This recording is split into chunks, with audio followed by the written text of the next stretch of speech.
दिन ढलिसकेको थियो। काठमाडौँमा पुरै सन्नाटा छाउन लागिसक्दा पनि ठमेल जागरण थियो। आज 14 आवर्स लगातार पठाउ गरेको। आजकल यो राइड सेयरिङ गर्दा निकै कम्पिटिटिभ भए पनि आज स्याटरडे भएर प्यासेन्जर राम्रै पाएको थिएँ। राम्रै इन्कम भएको थियो। बट लास्ट थाकिएछ। अब एउटा लास्ट राइड गरेर घर जानु पर्यो भन्ने सोचिरहेको थिएँ। मध्यरातको जुनसँगै झुमिरहेको ठमेल निदाएको थिएन। तल डिस्को डान्समा झुमेको ठमेल माथिल्लो फ्लोर हुइस्की अनि रोमान्समा रुमेको थियो। महँगा होटेलका कोठाहरू केटीको चित्कारले गुन्जिरहेको थियो अनि यो गल्ली चाहिँ कुकुरको भुकाइले। म साँगुरो गल्लीलाई चिचोल्दै यताउति भौतारिँदै थिएँ राइडको खोजीमा। यत्तिकैमा राइड रिक्वेस्ट आयो। एलओडी नजिकै रहेछ पिकअप। म ब्लगिङ पनि गर्ने गर्छु। क्यामेरा मिलाएँ अनि लागेँ एलओडीतिर। सुनेको थिएँ मोटो ब्लगिङबाट भाइरल भएर मान्छेहरूले राम्रो कमाउँछन्। मेरो त्यस्तो कुनै भिडियो भाइरल भएको थिएन। कमाइनी खासै भएको थिएन। तर म डेली भिडियो चाहिँ टिकटक, फेसबुक अनि युट्युबमा हाल्थेँ। पछि टप ब्लगर भन्ने ड्रिम नै थियो मेरो। एलओडी अगाडि गएर रोकेँ। एक ग्रुप केटीहरूको भिडले पठाऊ तपाईँ भनेर सोध्यो मलाई। मैले हो हजुर भने। तपाईँ समीर हो? मैले हो। कसले रिक्वेस्ट गर्नुभएको राइड भनेर सोधेँ। म हो। कुनाबाट मधुरो आवाजमा एउटा भोइस मेरो कानमा ठोक्कियो। हुन्छ बस्नु न मैले भने। अन्धकारमा मैले उसको फेस देख्न पाइनँ। बट उसको जिउडाल हेरेर अनुमान लगाउन सक्थेँ कि कुनै मोडलभन्दा कम थिएन। मिलेको शरीर, लामो केस अनि गुड सेन्स अफ ड्रेसिङ। ल बाई भनेर ऊ मेरो बाइकको पछाडि बसेँ। माइन्ड नगर्नु ल, म हल्का टिप्सी छु उसले भनी। कस्तो मिठो भोइस, पिस फिल हुने टाइपको, काम, सफ्ट एन्ड जेन्टल। ए नो वरिज मैले भने। अनि उसले टाँसिएर मेरो सोल्डरमा दुवै हातले समाए। म सिरिङ्ग भएँ। मैले उसको बुब्सको प्रेस मेरो ब्याकमा राम्रै फिल गरेँ। मैले यत्तिकै अनुमान लगाउन सक्थेँ कि उसको बुब्स एभरेजभन्दा ठुलो थियो। सोच्दै थिएँ राइड यस्तै पाउने हो भने त 24 घन्टा पठाउ चलाउँथेँ होला। उसको बुब्सको प्रेस मेरो ब्याकमा फिल गर्दै म कोटेश्वर पुगेको पत्तै पाइनँ। अरू बेला प्यासेन्जर छोड्न हतार हुने म अहिले सकेसम्म स्लो चलाइरहेको छु बाइक। समय यसै यहीँ अड्किए नि हुने नि, यात्रा यहीँ नसकिए नि हुने नि, यात्रा कहिल्यै नसकिए नि हुने नि, गन्तव्य कहिल्यै नआइदिए नि हुने नि।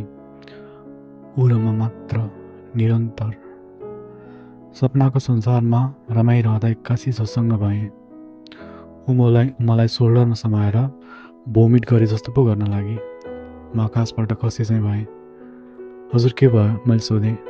उसले केही उत्तर दिएन। भोमिट गर्न लागे जस्तो लाग्यो। मैले बाइक साइडमा लगेँ अनि ठिक छ तपाईँलाई भनेर सोधेँ।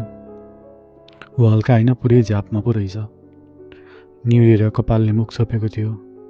मैले मसँग भएको वाटर बोतल दिएँ अनि मुख खुल्ला गर्नु भने उसले कपाल उठायो अनि फेस उठाएर मपट्टि हेरेर वाटर बोतल लिँदै थ्याङ्क यू भने।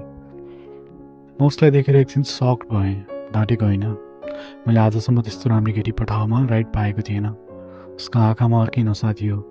ठुला ठुला आँखा गाजरको घेराले सेक्युरिटी दिएर राखेको जस्तो। मन्त्रमुग्ध भएँ म। परेलीको तर्काले उसको मुहारमा छुट्टै चमक खोलेको थियो। ओठ पुरै सेडक्टिभ टाइपको, लिप्समा भएको पानीको थोपा जुनको किरणले टल्किँदै निकै कामुक देखिएको थियो। गालामा सितारा ट्विङ्कल ट्विङ्कल तारा चाहिँ मलाई जिस्काइरह भान मलाई हुँदै थियो।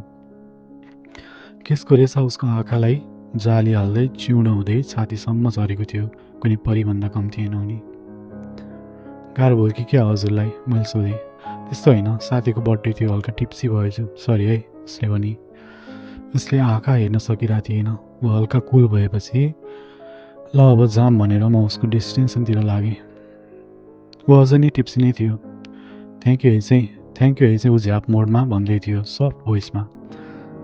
पेप्सी कोला उसको डेस्टिनेसन अगाडि आएर रोक्यो अनि उसले हतार हजुर यहीँ हो भनेर सोधेँ। ऊ केही रिप्लाई नगरी थ्याङ्क यू है भनेर झऱ्यो। घरको मान्छेलाई बोलाइदिनु पर्छ भनेर मैले सोधेँ। No it's okay, thank you so much भनेर ऊ गेट खोलेर भित्र गयो। रात नै चिप्पिसकेको थियो। कहिले नसकियोस् यो राइडबाट, कहिले सेफली उसलाई घर पुर्याइदिएर निस्कौँ भन्नेमा पुगेको यो ride one of the memorable नै भयो मेरो लागि।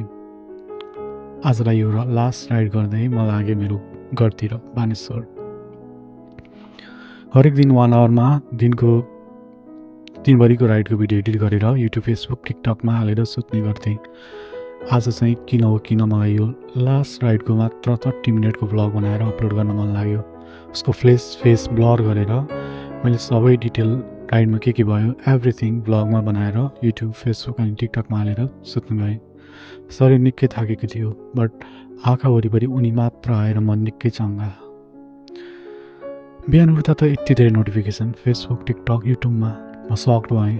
भिडियो त भाइरल भएछ रातारात हिजोको। What 1 million views on TikTok. म रातो पिरो भएँ। फेसबुकमा नि त्यत्तिकै भ्युज। टिकटक एन्ड फेसबुकभरि कमेन्ट नै कमेन्ट। प्राय एप्रिसिएसन थियो हेल्प गरेको भनेर। कुनै चाहिँ अलि नराम्रो कमेन्ट नै पनि थियो। यस्ता केटीले गर्दा समाज बिग्रेको, भ्युजको लागि नाटक आदि इत्यादि। बट 90% कमेन्ट राम्रै थियो, हेल्प गरेको। नोटिफिकेसन टिङ आउने क्रम रोकिएको थिएन। मेरो कुनै भिडियो नि यस्तै भाइरल गएको थिएन। फेसबुकमा नि मेसेन्जरमा नि कति नोटिफिकेसन। मेसेज रिक्वेस्ट नि 10 वटा रहेछ। कहिले मेसेज नआउने मलाई त्यत्रो मेसेज आउँदा त सबै खोलेर हेर्न मन लाग्यो। प्राय मेसेज रिक्वेस्टमा nice, thank you for the help यस्तै थियो। अनि एउटा मेसेजमा गएर आँखा अट्टियो। I am that girl, thank you so much भनेर लेखेको देखेँ। मुटु एक्कासी टुकटुक हुन लाग्यो। मेरो नयन पुरै त्यो मेसेजमा गएर अड्किए। मनमा एक प्रकारको छुट्टै फिलिङ भयो। उनको नेम अरुमा रहेछ। अरुमा, कति मिठो नेम।